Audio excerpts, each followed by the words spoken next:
دوستوں، 3 نیوز بتانے والا۔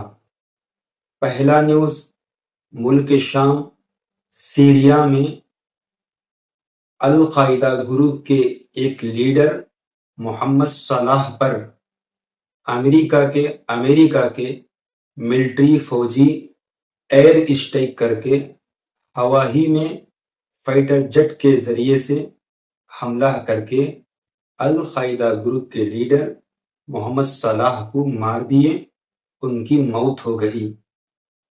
دوسرا نیوز، لبنان میں سیز فائر کے بعد بھی اسرائیل کی ملٹری، اسرائیل کی فوجی حملہ کر دیے لبنان والوں پر، جس کی وجہ سے اس حملے میں 2 لبنان کے رہنے والوں کی موت ہو گئی۔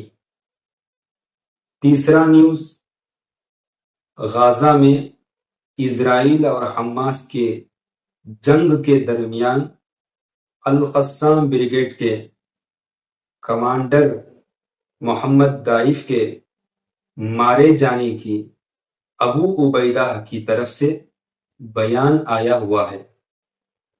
دوستوں، اگر آپ کو نیوز بولنے کا انداز، میرے اس نیوز بولنے کا انداز پسند آیا ہو تو ہمارے چینل کو سبسکرائب کر کے جڑ سکتے ہیں۔